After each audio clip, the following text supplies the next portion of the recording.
like this. Well, good afternoon. This is Senator Pat Roberts. Thank you for taking the time to join me on our live town hall meeting via phone, or what we like to call Chat with Pat. Now, I want to hear from as many of you as I can about the issues you care about. You can also add me on Facebook and Twitter to see what we are fighting for every day on your behalf. Now, if you'd like to ask a question, here's how it works. Press 0 to ask a question right now or any time during the call. That's an easy deal. Press 0 to ask me a question. This call will last for the next hour, and I will try to get in as many questions as possible. Now, this live call is official in nature, so if we can put campaigns or politics on the back burner, you can always watch TV for that. Again, for those of you just joining the call, this is Senator Pat Roberts. I am hosting a free live town hall meeting via telephone, what we like to call Chat with Pat. Press 0 at any time during this call if you'd like to ask me a question. But first, allow me to update you on my work on your behalf. As the senior Marine in the Congress, I have long fought to ensure our military heroes receive the care and benefits they deserve.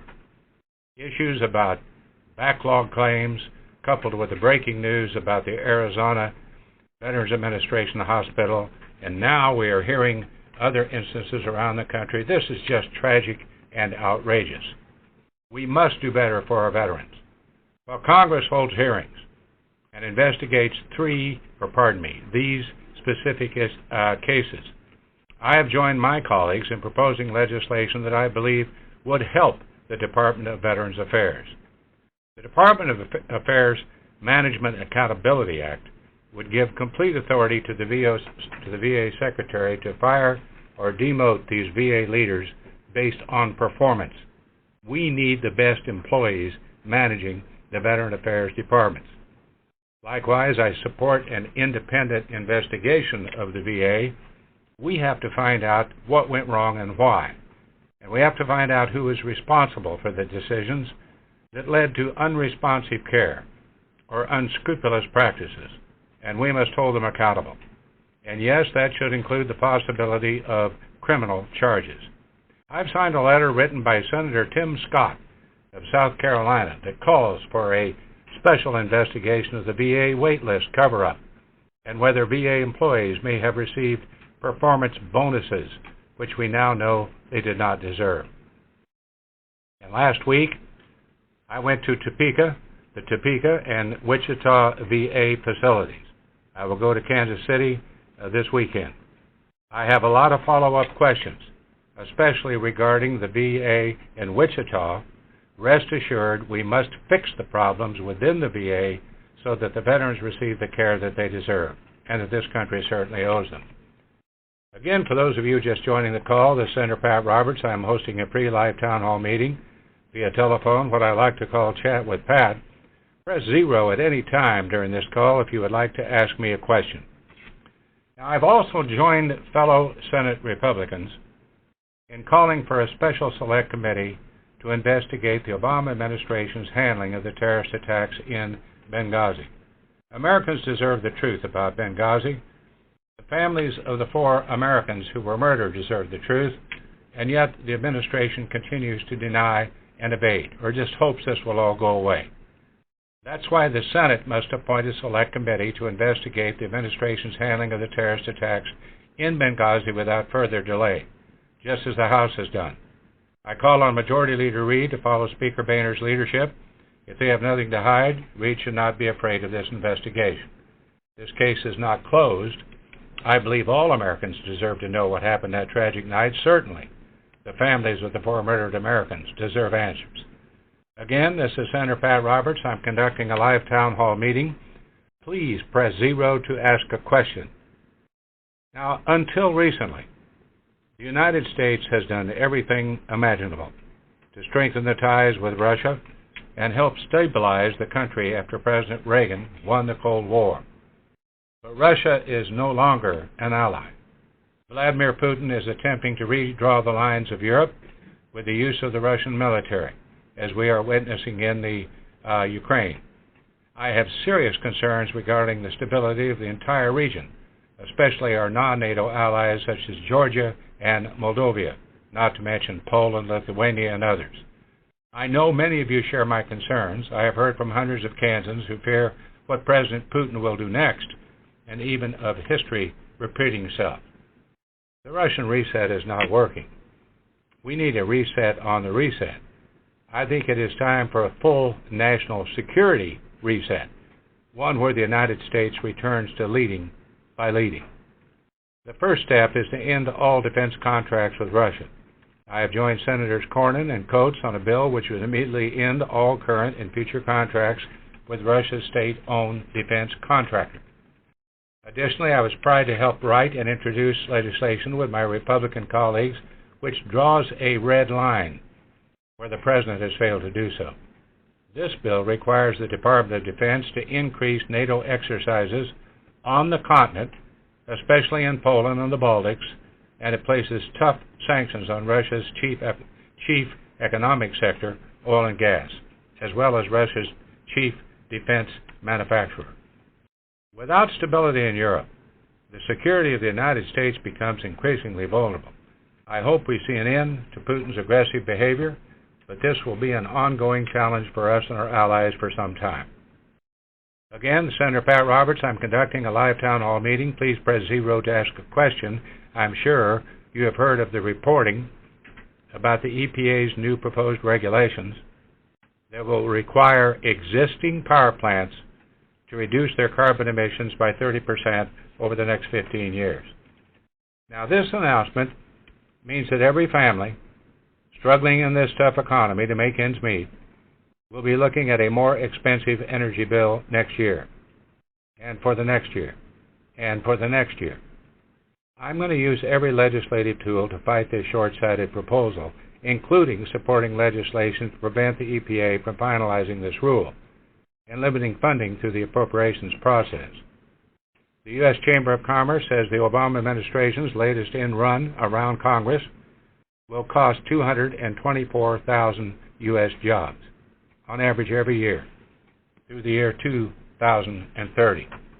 These regulations would also increase electricity costs by almost $290 billion and lower households' disposable income by $568 billion through that same period. Folks, that's a lot of money, right out of your pocketbook, every month.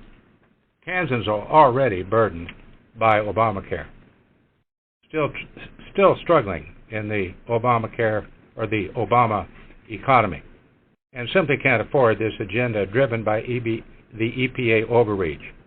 They didn't come back to Congress for authority or for appropriations. They just did it.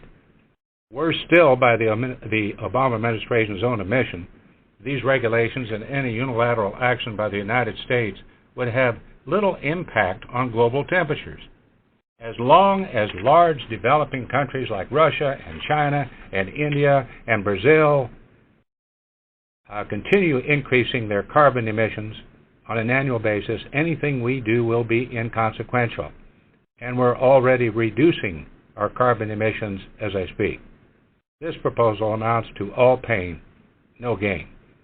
Again, this is Senator Pat Roberts. I'm conducting a live town hall meeting. Please press 0 to ask a question. I want to conclude with the latest on the First Amendment. I think it might surprise many Kansans to know that the Majority Leader, Harry Reid, in the Senate actually has a resolution to offer a constitutional amendment to the First Amendment in an attempt to regulate political speech. Harry Reid, the Senate Majority Leader, is down on the Senate floor every day complaining about Charles and David Koch, two Kansans who oppose Harry Reid and the President's liberal agenda. Every day on the floor of the U.S. Senate, the Majority Leader attacks two private citizens for exercising their First Amendment rights. Now, Reid's proposed amendment to the Constitution is a direct attempt to silence any conservative opposition. Reid has no problem with George Soros or other outspoken Americans. He just has a problem with conservative dissent. This amendment has no chance of passing because it requires large majorities in the House and Senate, followed by ratification by the states. But nevertheless, Leader Reid feels that this is an important use of Senate time when it's not going anywhere. The First Amendment is not meant to protect senators. It protects the people, all the people, no matter what their politics, liberal, moderate, up, down, Republican, independent, and it's just fine as it is. We don't need to amend it. I have called on the leader to stop engaging in the character assassination of the Kochs and to abandon on this foolish and partisan attempt to amend the Constitution. Again, Senator Pat Robertson, I'm conducting a live town hall meeting. Please press 0 to ask a question. And that first question is from Gail in Kansas City. Yes, Senator, I have a question about Bo Bergdorf, who has, thank God, just been released and is coming home. But I'm very unhappy with the 5 people we had to trade to get him, and I'm unhappy that I know he was investigated in Congress and the Senate when he was taken. I would like to know what your opinion is on this, and is there something we need to worry about there? Well, Gail, thank you very much for this question. Very topical. Over the weekend, the administration announced that it secured the release of Sergeant Bowe Bergdahl, the only American POW in Afghanistan. Make that Bo, by the way. Sergeant Bergdahl had been held captive by a group of militants associated with the Taliban for almost 5 years.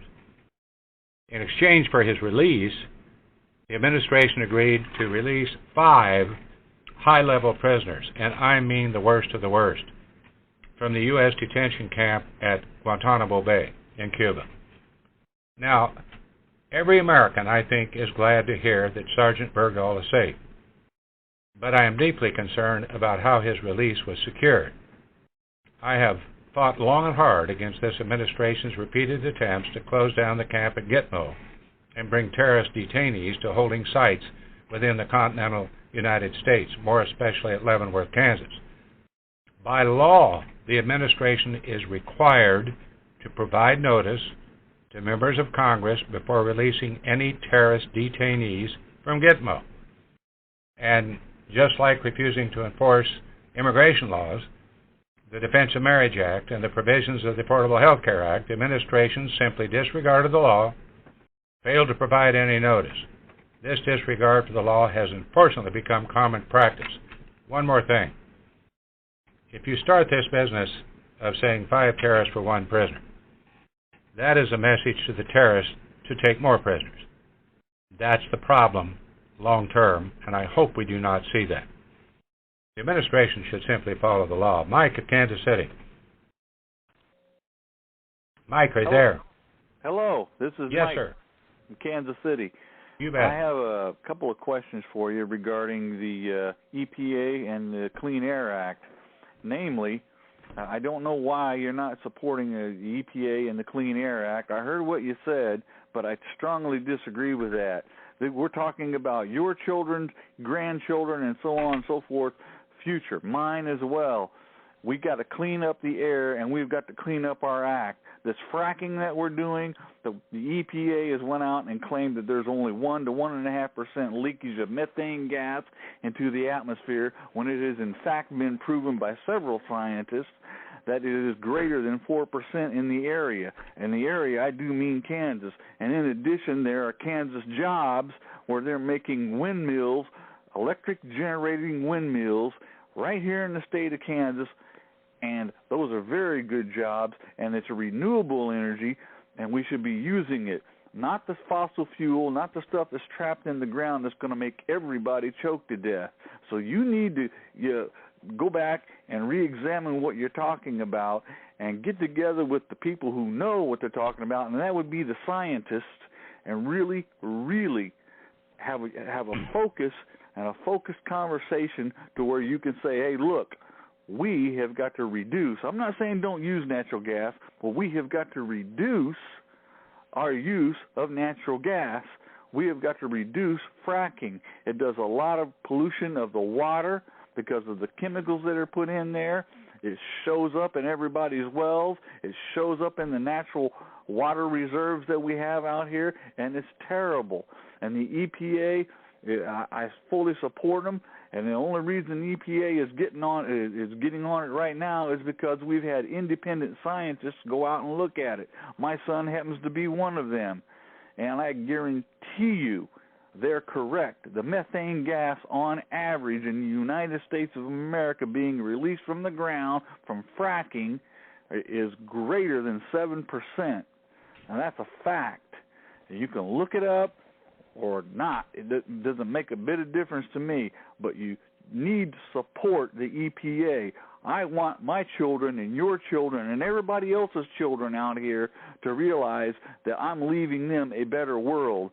And when we completely ignore that, it doesn't matter. Everything else we talk about doesn't matter, because 20, 30 years down the road, when we're having severe droughts and we're having massive climate change, what's it going to matter? We're going to have drought everywhere. We need to wake up now and do something about this and quit fighting. We need to look at what we're doing right there, regardless of what hat we wear, Republican or Mike, you're making Democrat. a speech. And we you're need not to get asking a question. You're making a speech. Now, I understand that, and I appreciate that. I'm just going to have to mark this down as that we disagree on this issue. I would just say that the EPA itself admitted that this would do nothing to reduce global temperatures if similar plans aren't adopted by countries like Russia, China, India, and Brazil.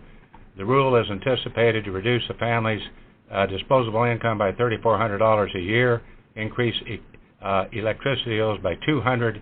It'd be one thing to do all this, but the others are not doing it. And we are reducing emissions.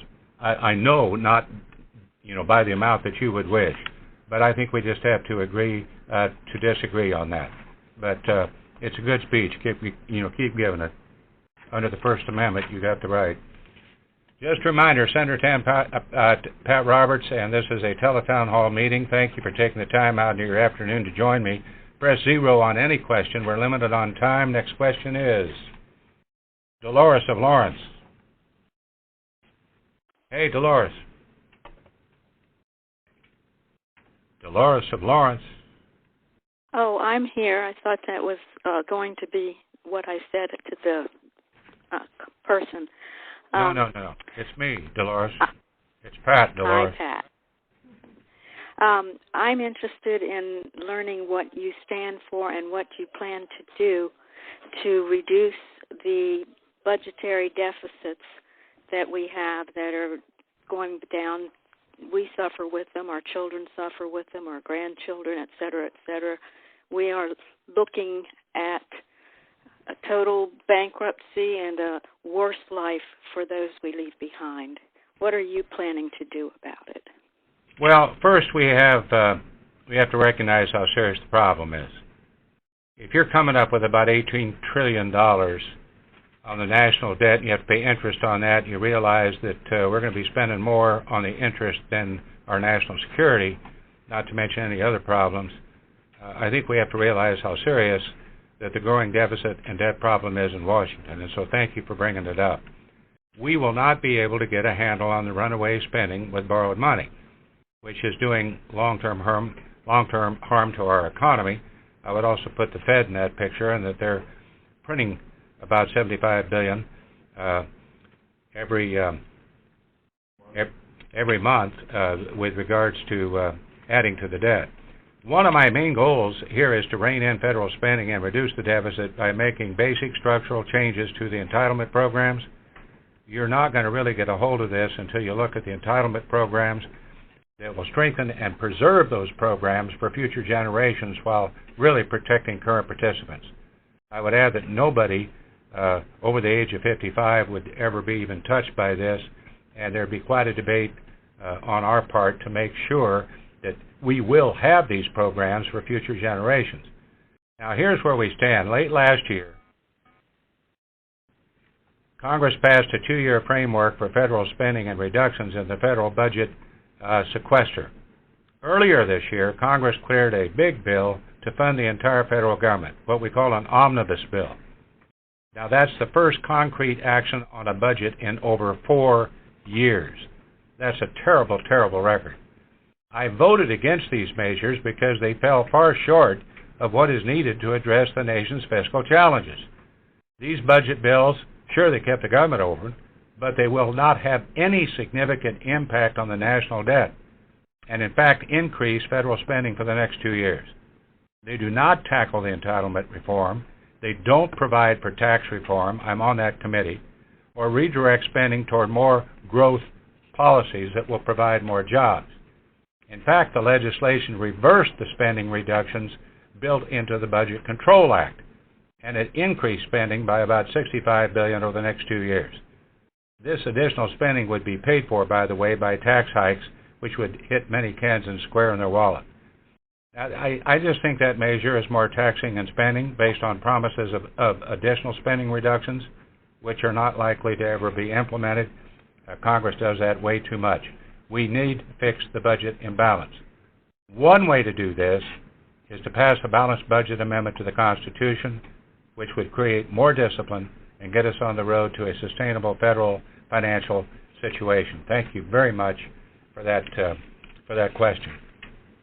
Hello? Dennis of Overland Park. Dennis. Hello. Good afternoon, Senator Roberts. How are you, Dennis? Absolutely lovely. Actually, I'm falling apart like a Walmart shirt. I'm on disability, but I'm a former city administrator, and I want to know the whys and would like some answers on these few questions.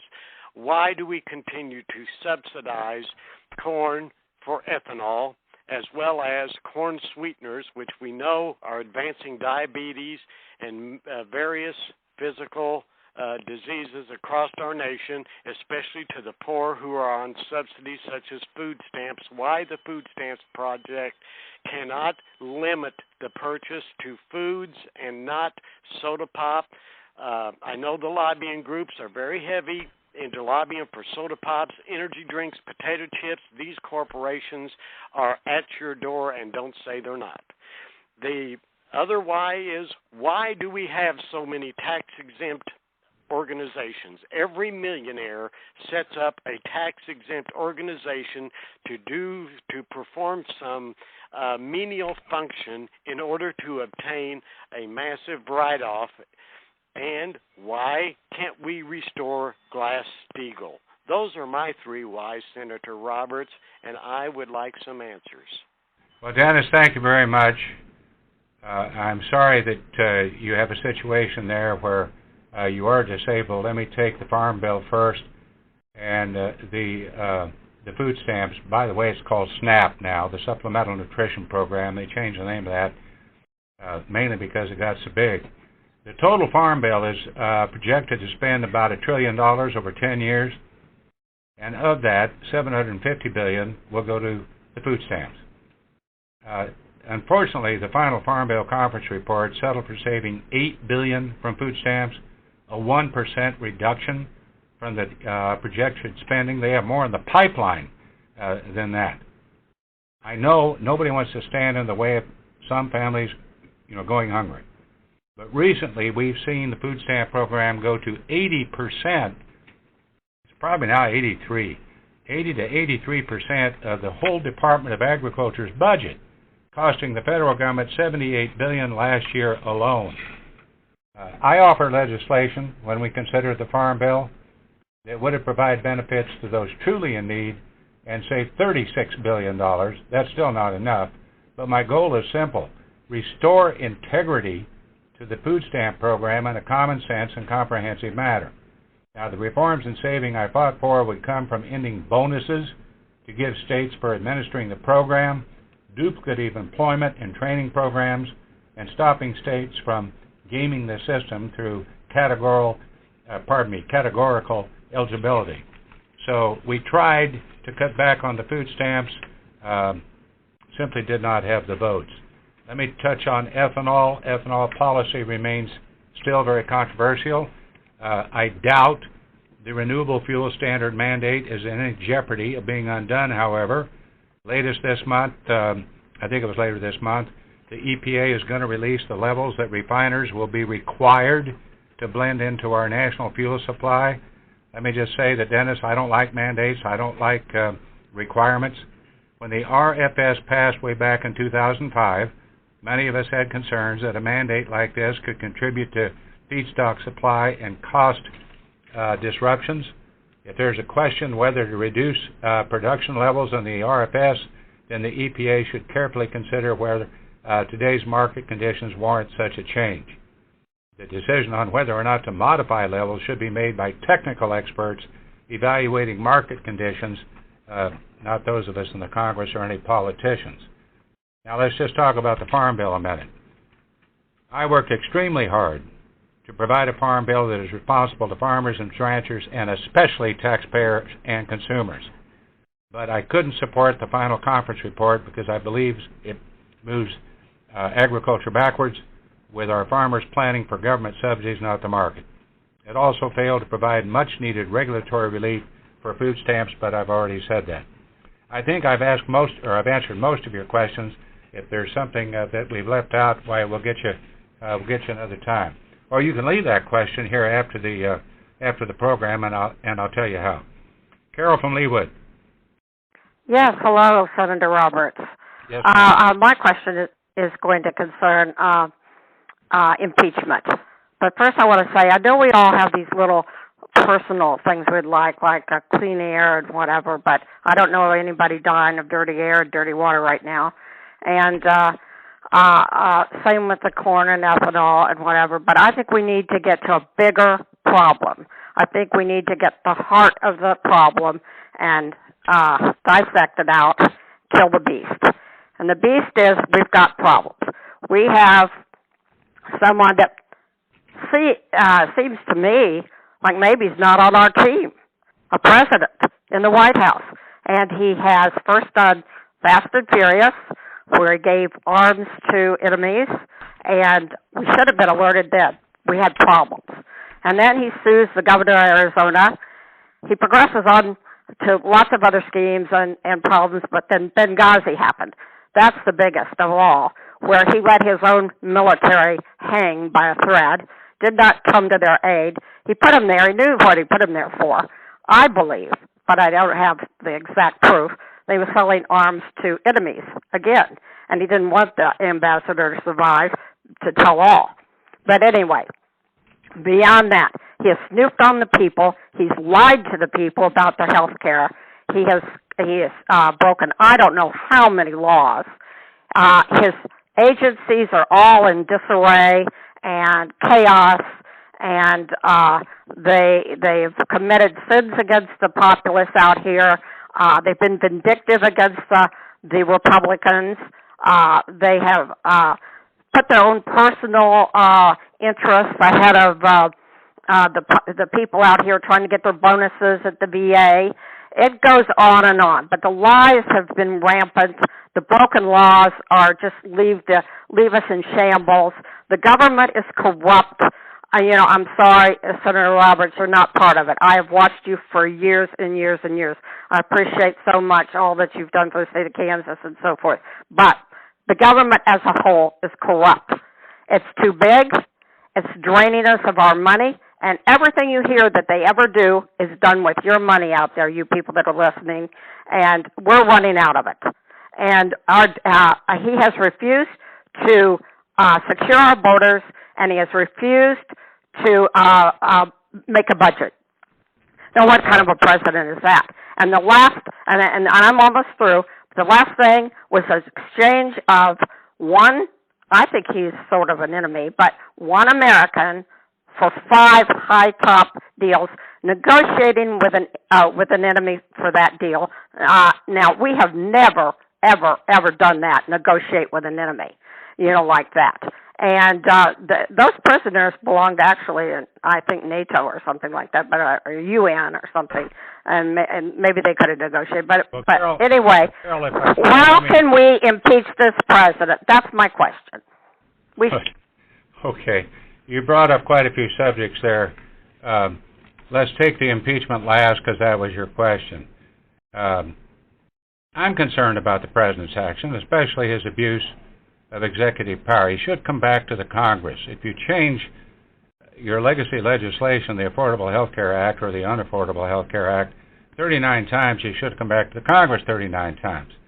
Just this release of the prisoners or the prisoners at Gitmo, and by the way, they're the worst of the worst, and send them to Gutter in exchange, and we're all happy for the exchange of that one individual, and we're happy for his parents and everybody that knows him. But I am terribly concerned, like Mike Rogers over in the House, who says this sets a terrible precedent about what other terrorists will do. Now, let's get to the impeachment business. The Constitution created a process for impeaching the president. Should he engage in, stay with me, treason, bribery, high crimes, or misdemeanors? Now, this is an important thing to remember. Only the House of Representatives can decide whether impeachment is the appropriate course of action. Now, that happened once, not too long ago, with President Clinton. But here in the Senate, we must wait until a majority of the House votes to bring impeachment of charges. If the House were to pass, and it did back during President Clinton's time, were to pass impeachment charges, a two-thirds majority in the Senate would need to vote to convict the president before he could be removed from office. Just let me say that while not impossible, impeaching a sitting president was intentionally made a difficult process by our founding fathers. We do not have the votes in the Senate to impeach the president, and that's where it is, and that was set by the founding fathers. Let me just say something about Benghazi. I know you brought up several subjects. Let me just point out my greatest fear. Well, number one, let me point out there was actionable intelligence. When I say that, I mean you can take action on the intelligence that Benghazi was not safe, and they had asked for security, and the military was standing by. I have no idea why our ambassador was still there, not to mention those other folks.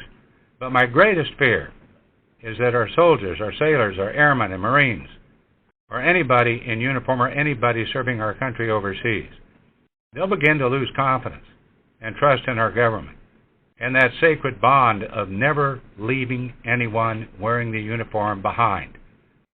When I joined the Marine Corps, they said, "Son, don't you worry. If you get in harm's way, we got your back." I'm not sure that's the case anymore, despite this transaction with terrorists for one individual. My hope in the near term is for our warfighters to know that their government does stand firmly behind them, and that also means a real fix or a real reform in the VA system. And I'm never going to stop fighting to get answers. Thank you so much, Carol. Our next question is Irene from Olathe. Hi, thanks for taking my call. I'm a part-time faculty member at Johnson County Community College here in Johnson County, Kansas, and I've been studying for a number of years now the increased use of part-time faculty in higher education. I've been watching a lot of the national articles that get posted in Inside Higher Ed or Chronicles of Higher Education, and I know that in January a report came out through Congress called the Just-in-Time Professor, a report from the Office of Representative George Miller, the senior committee Democrat from California. And my question has to do with how do you see this trend affecting student learning and student outcomes in the state of Kansas? Because we are no different in Kansas. We're continuing to hire more and more part-time faculty in the interest of budgets and the economy. However, at some point we're going to reach a breaking point where we're actually going to do a disservice to students if students cannot get a hold of their part-time professors, because many part-time professors start working at multiple universities and community colleges just to make a living. It's just becoming a very precarious situation, and nobody seems to understand where those tuition dollars go except to administration, when the people that are in the classrooms, the faculty, are part-time people without benefits, and many of them capped so that they don't even qualify under the new guidelines for the Affordable Care Act. Some folks like myself don't even qualify for CAPERS, which is a very interesting situation because the institution is a CAPERS providing institution. However, even though I've been there 15 years because of my part-time position, I'm not KPERS eligible. So it's a very tenuous situation, and ultimately I just don't see how this is going to be helping our students in the future. Well, one of the things that's very important, Irene, that you brought up is that students have access to the very best teachers that Kansas, can provide. The other half of that is making sure that the teachers can at least make a living. Let me just say that most of what you talked about, other than the report by George Miller, I know George. He's from San Francisco, but I knew him over in the House of Representatives. He's a good man. I'm not sure I agree with all of that report, but that is a report. And basically, the committee I serve on, Health, Education, Labor, and Pensions, is working on the Higher Education Reauthorization Act. But this is a state issue. Most of the federal dollars go to student assistance, and we don't really get into what really is a state issue. I'm not trying to pass the buck here. I'm just trying to say that that is where I have fought for a long time to keep federal resources where they are needed and proven most effective, but at the local level where people can make those decisions. So I think this is a state issue. I would hope that the Health Committee, if we can make some changes in this Congress, would move on the Higher Education Reauthorization Act, so we could give people a little better roadmap and give people of where we're really headed in education, and give you some predictability as to what you can do. I'm sorry you're going through the difficulty you're going through. If you want to get in touch with my office to see about KPERS and all of that, it's your office, really, 913-451-9343. Let me repeat that again, 913-451-9343. It's a state issue, so perhaps that they can provide you some information that you can use.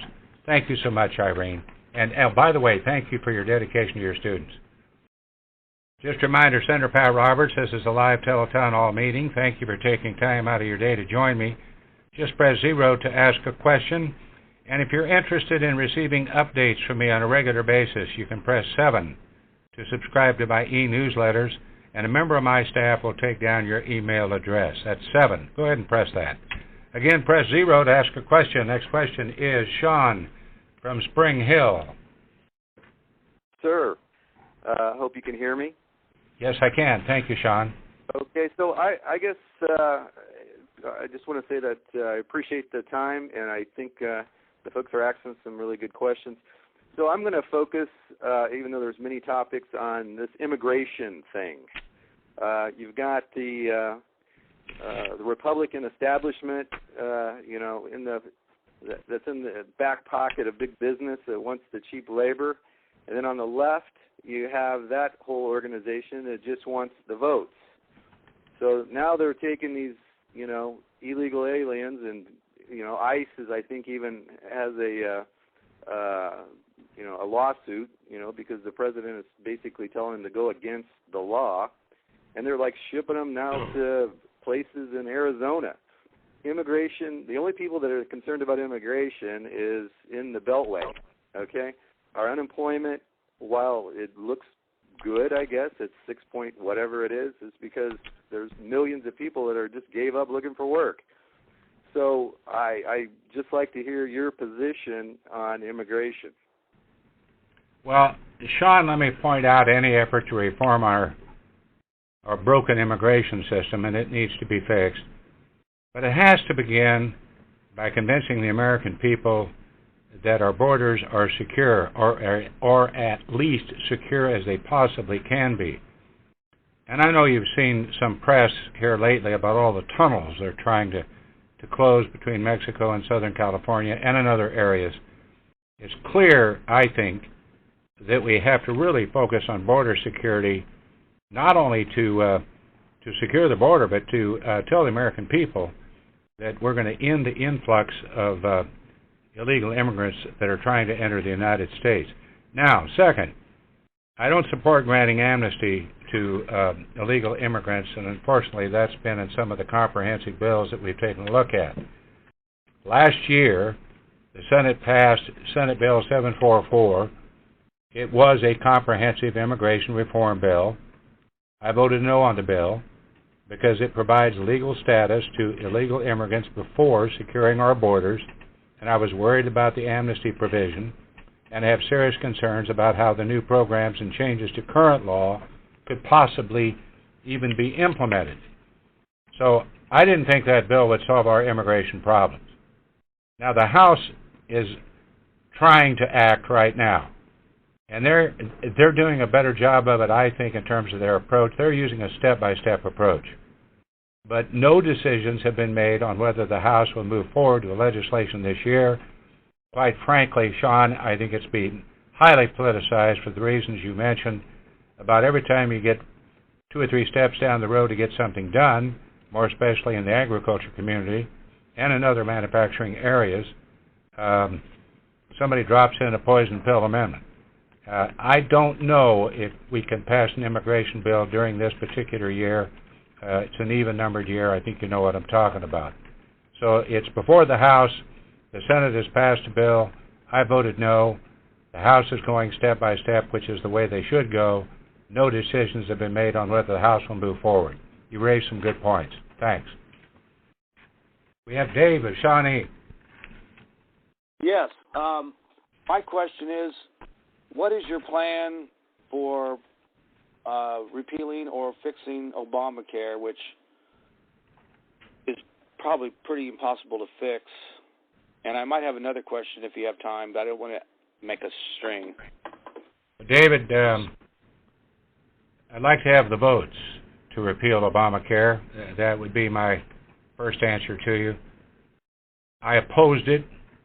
I didn't vote for it. I didn't vote for it 3 times. I didn't vote for it in the Health, Education, Labor, Pensions Committee, didn't vote for it in the Finance Committee, and I certainly didn't vote for it when it came out of Harry Reid's office and nobody had even read it. Just before Christmas time, about midnight. I mean, who does that?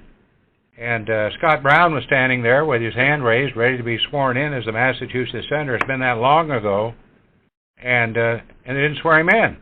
So his vote, if his vote had been counted, we wouldn't have had this problem. We would have been on a regular schedule of fixing the current health care program that we had. I think it's bad for patients, bad for providers, and bad for the economy. So I continue to support all efforts to replace this unworkable law. Note the replace part. You can't just leave things as it is. I've introduced legislation to ensure the American people would not suffer when this train wreck failed, as we knew it would. I had a Sunset Exchange Act, which would have sunset the exchanges and the individual mandate if they weren't ready to enroll. Well, everybody knows that didn't happen. And I introduced this legislation because we knew that the administration wouldn't have the exchanges ready by October 1. So I'm going to be making another speech on Obamacare Wednesday. I'm going to go over all the promises not kept, and the problems down the road. And I'm talking about rationing boards here in Washington. I'm talking about hidden taxes. I'm talking about premiums and copays that are increasing. I'm talking about access, between the doctor and the patient, and the necessity of the patient at least getting their doctor they want and holding that information privately so that no outside group or commission can change it. Now, I'm making a speech, and I shouldn't have done that. I don't know if you're still on the line to ask another question or not, but thank you for that opportunity. We have Rick from Merriam. Yes, sir. Sure nice to get to talk to you, sir. My name is Rick. I live in Merriam. Wife and I are retired. Wanted to make a couple short statements. The first one I called about, though, was about open carry. My wife and I had our first contact with open carry here last week, early in the week, and I did go down to Mr. Yoder's office to talk about it. We were walking along the trail on a Merriam trail, and there was a mother and her children in front of us, and I heard the mother holler, and she grabbed her children, and I started to grab my wife because I didn't know why, but then coming right past him and towards me was a man with a sidearm. He was completely out of position, out of place, walking on a walking trail.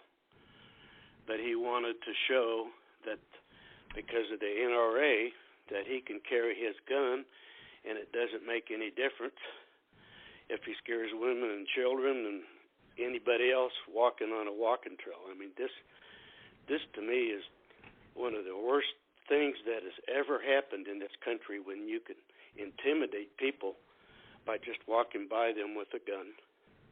Well, Rick, I appreciate that. Let me point out that the concealed carry laws are under state's jurisdiction. I think this basically, I don't know of any federal legislation on concealed carry right now, either way, and so consequently it would be a state issue. I would urge you to contact your state representatives, both in the House and the Senate, and give the governor a nod as well, and then the Attorney General. That's a tall order. If you need those phone numbers, or you want somebody to help you out on that, why simply dial 913-451-9343. 913-451-9343. Not trying to pass the buck, but I don't think you want the feds into this. I think that should be a state issue. I'm sorry you had that experience. That can be a terrifying experience. I'm very sorry that happened. But it is a state issue, and our office would be happy to contact these other people for you. So 913-451-9343. Thank you, sir. We have Don from Leawood. Yes, thanks for taking my call. I own a farm in Texas. It's in the CRP program. I think this is one of the big mistakes our government's made. There's 10 farms between the highway and my farm. There's 3 people live on them, and none are farmed. So therefore, we don't have anyone making tractors or doing anything like that, and we have no one that we can hire to help do the farming. So I think we're going at it backwards, to pay people to leave the farm and move into town and live off the CRP money. Well, let me just point out that, Don, we don't have any rain. I hope you have some rain down in Texas. We don't have any rain up here in Kansas, and we have a drought. We're about to lose a wheat crop, and livestock producers are losing their herds, and we got a water problem, and we have a drought problem. So we've been trying to work with federal and state agencies to provide as much relief as possible. That's why we were working for the emergency grazing of your conservation reserve program. I don't know if you've had to do that in Texas or not. Let me point out that the Farm Bill reduced the amount of acres in the conservation reserve program to 24 million. And it was, the CRP was designed to support ag and also rural areas.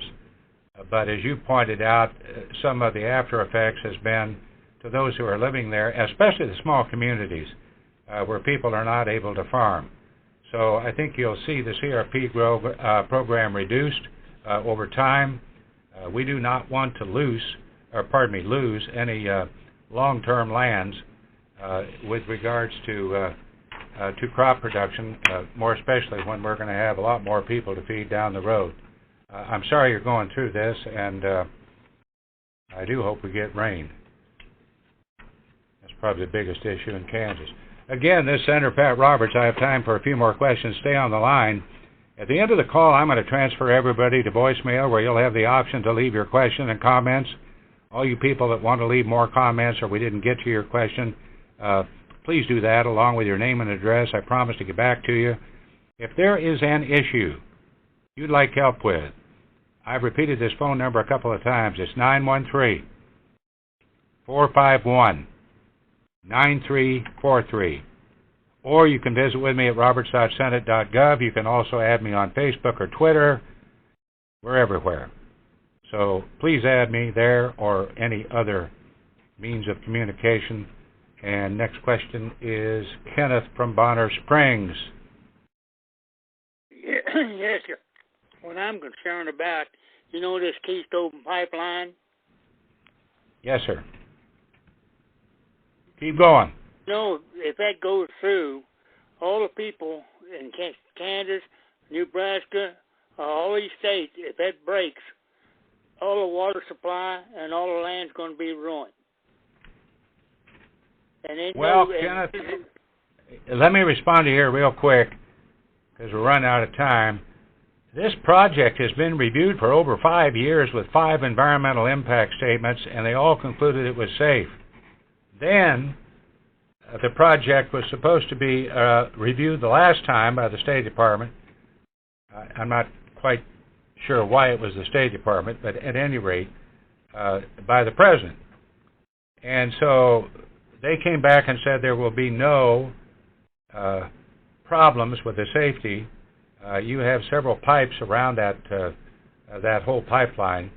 I think that when you're talking about 42,000 jobs and 800,000 barrels a day of oil per day, we ought to be selling it and selling natural gas to Europe to take that card away from Putin, and I think we'd have a safer world. But I share your concern. Everybody wants it to be safe. But my goodness, if we've had 5 environmental impact statements and then another one by the State Department, my biggest problem with the pipeline is the President looks like he's never going to grant approval one way or the other. It's just sitting on his desk. He said he would do it a year ago. He said he'd do it in 3 months, but he's not going to do anything until after the election. But I understand your concern about the safety. I also understand that it could help make us energy independent and free from the oil cartels. That means ships, and that means hauling this stuff a lot more over railroads, which is a lot less safety involved that it would be under the pipeline. Thank you for bringing it up. We have Bonnie from Lenexa. Yes. Hello? Yes, ma'am. Okay, my question is with regard to the recent firing of the head of the VA. And I am wondering why a person who has been in a job for only 3 years has to take the fall for a problem that's existed for many, many years. Specifically, more recently, when war was declared in 2001. Something should have been done by the government. They should know at that point, we've been in many wars before, that we are going to be having many, many men and women coming back from this war injured. And that problem should have been addressed the day that we went to war. And I want to know specifically why this gentleman has to take the fall for this problem. I don't think anybody takes offense or disagrees with the fact that General Shinseki is a genuine war hero for the Vietnam years. He is wounded himself. I think the problem is that many of these problems did not come to his attention. Now you wonder how on earth could that happen? Let me point out he has been the Secretary for 5 years. And since that time we've had a lot of Office of Inspector General reports saying that there are secret lists, there are people not being helped, there are people that have to wait over 90 days. The tragedy in Arizona is such that it's a good example. I think the President should have said this. He should have made the decision, not passing the buck to Shinseki to offer his resignation under duress. He should have simply said that that if he would step down, it would have made a wise decision. So I think the President should be held accountable there as well. It's not as if anybody didn't know about this. It is that it never got to the top, and when you get to the top, it's very hard to make decisions. I want to point out once again, one of the things in my opening statement, last week I went to the Topeka and the Wichita VA facilities. I'm going to Kansas City as of this next weekend. I got a lot of follow-up questions, especially regarding the Wichita VA. We're talking about secret lists, we're talking about other things, and all the red tape, the fact that they do not have their information technology that they need, so you can't hire anybody or fire anybody, and that's just not right. I think that you are right when you enter into a war against terrorism and you enter into war in Afghanistan and Iraq, you're going to suffer casualties. We can save lives more, but they're tougher to maintain, and these folks need a lot of help. So we should have done that. It isn't so much the money of it. We have increased the funds, but I think what the VA has is woefully outdated, and what works in one or what could work in one has to work in all of them. That's the problem with the federal government trying to run something that big. But as soon as I get to Kansas City, and then I've been to Topeka and Wichita, I'll have more to say about this. But I think you've really hit the nail on the head. Thank you, Bonnie. Again, this is Senator Pat Roberts. Thank you for tuning in this afternoon. For those of you who had a question we were unable to get to you, you will now have the option of leaving a voicemail where you can leave any comments or concerns along with your name and address, and I'll get back to you. Please remember, along with your comments, leave your name and address. Otherwise, you know this, I won't know where to send your response. If there's an issue you want help with, remember, call my Overland Park office. That's yours. Your office, I mean. 913-451-9343. Or visit with me on the web at roberts.senate.gov. For those of you on Facebook and Twitter, you can find me there too. Please add me for daily updates. Sorry we didn't get to more questions. These were good questions. They were lengthy questions. And the fellow on the other end of the line, that's me, probably said too much in trying to answer. So we'll have to have more questions at some other forum or some other time.